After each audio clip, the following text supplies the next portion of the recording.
In another game, he split a triple team, passed to himself off the backboard, dunking in traffic. So LeBron pulled him to the side after the game, probably asking Cooper on tips to improve his game. But LeBron was coaching his son Bryce at an AAU tournament, but he had to go see the 16-year-old who is supposed to change basketball. He just dropped a triple-double with 12 blocks, so LeBron sat courtside.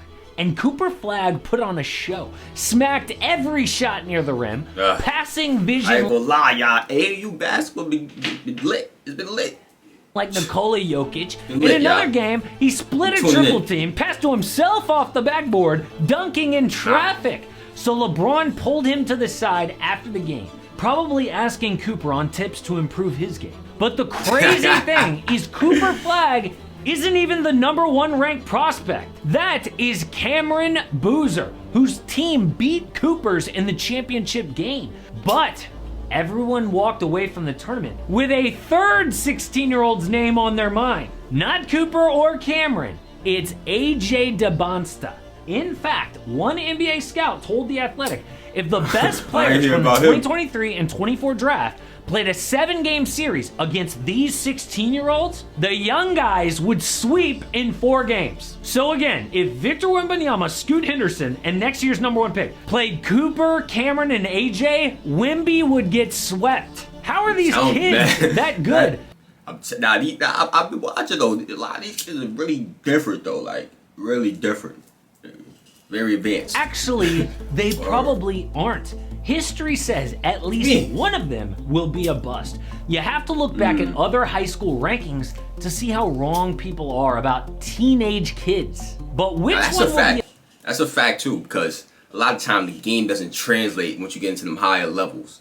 That's a fact too. I've seen a lot of, you know what I'm saying? So I've been watching the high school mixtapes forever. You know what I'm saying? I've seen all the players, some of them make it, some of them don't. A star.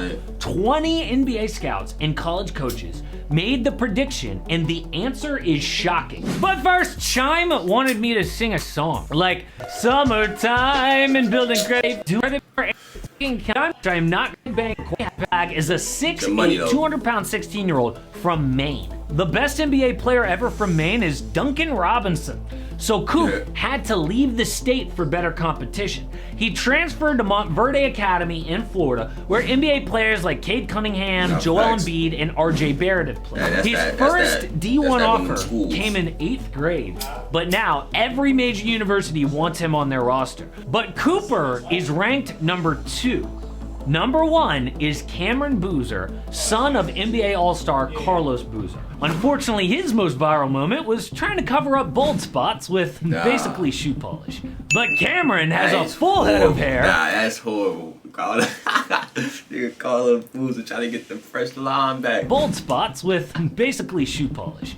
But Cameron has a full head of hair and is already 6'9", 215 pounds. When he was 15, Cam was getting buckets against NBA pros like Michael Beasley and Marvin Bagley. AJ DeBonsta is the #1 recruit in the 2026 class.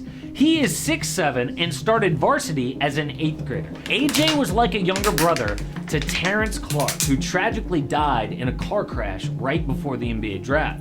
Clarke showed him how to train like a pro and to reach his NBA dreams, but people are already acting like these 3 kids are in the NBA. You can see why coaches are pivoting to the 2025 and 2026 classes, not wanting to miss out on the elite, perhaps even generational talents. Generational?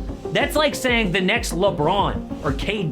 They're not generational, but they are very advanced. They are very advanced. The talent, man, is just getting crazy. Those are generational. Does the media learn nothing? Putting that expectation on kids can ruin them. In 2018, Imani Bates was on the cover of Sports Illustrated. In the article, they called him the next Kevin Durant. He had just finished freshman year of high school. At the time, he was a can't-miss prospect. 6'9" at 14 years old. Sound familiar? But in college, things fell apart. He averaged just 7 points a game at Memphis with horrible efficiency. Eventually, he transferred to a small school closer to home and fell from the #1 pick to a 2nd rounder. how much of that was being in his head about disappointing everyone, about not living up? Could he even have a normal high school basketball experience?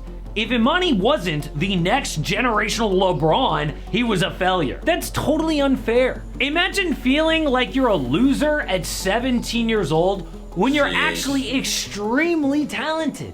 That's what these expectations do. But the worst example was the guy ranked higher than LeBron James. Lenny Cook was #1 over LeBron and Carmelo Anthony. He averaged 32 points a game as a senior, but he faced LeBron at the ABCD camp in 2002. LeBron ended up dominating that game, and Lenny's life was never the same. Several NBA teams wanted to draft him, but went back on his word when he didn't show up for workouts. So Lenny had to play in the Philippines and China before he tore both Achilles, before becoming one of those cautionary tales about projecting NBA greatness on a kid. But are the rankings always wrong? Let's go through the last 10 years of top 3 prospects. In 2012, it was Nerlens Noel #1, Shabazz Muhammad #2, and Isaiah Austin 3. 0 All-Stars, one of them didn't make the NBA. 2013, 1 bust, Jabari Parker. Nah, yeah, I ain't gonna lie. It's starting to, it really be the ones that are not ranked too high. Like, that's a fact. 2014, no one panned out. 2015, top recruit, lasted just 4 years in the league. 2016, disaster. 2017 had Marvin Bagley #1. 2018, 2 guys barely in the NBA anymore. 2019, 1 legit star. 2020 is actually looking decent with Cade, Jalen Green, and Evan Mobley. 2021, another decent. So they're not always off, but those are senior year of high school. Cameron, Cooper, and AJ are 16 years old. History says even one of them becoming a star is unlikely, but which will it be? ESPN asked 20 NBA scouts and college coaches, and the answer is wild. Cooper Flagg got 12 first place votes. It doesn't matter that Cameron Boozer is ranked #1. One scout predicted NBA Defensive Player of the Year, but he does it on both ends, which is exciting at 6'8" and still growing. They also loved his mental makeup. Dude has a killer instinct, which you cannot coach. There's a chance Cooper skips a year to be the #1 recruit in the NBA by 2025. But AJ DeBonsta got 7 first place votes. He beat Cooper and Cam Boozer in scoring at that AAU tournament. But a coach said, DeBonsta is what the elite NBA players typically look like. Versatile guards in that 6'6", 6'8" range that you build your franchise around. Kobe, McGrady, Hill, Tatum, Kawhi, and Paul George. He has the potential to be in that mold. What? These comparisons are getting insane. So that means is crazy, Cam Boozer only got 1 first place vote. Our coach predicted he's probably an all-star type of player too, but he could just be a very good player. I think those other 2 are real franchise guys. So according to the experts, the most likely to pan out is Cooper Flagg by a mile, then AJ DeBonsta with Cam Boozer 3rd.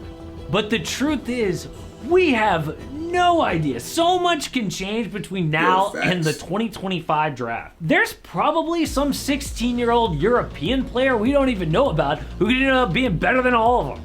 But I'm sure a kid like Cooper Flagg loves all this attention. Who wouldn't at 16 years old? The NBA official Twitter account is tweeting his highlights. But sometimes that attention can turn on you. Putting the EYBL games on the NBA's channel. If things go bad. We saw it with Imani Bates and now Zion Williamson. But the NBA will look completely different by the time they're in the league. There are new rules for how a team can get built. It's called the CBA, and you might have heard how crazy these new rules are. So I decided to do a deep dive. That's into this one, y'all. Y'all enjoyed, you know what to do. Click on the last reaction, turn on post notifications, share the video, like the video, comment, subscribe. I'm out of here.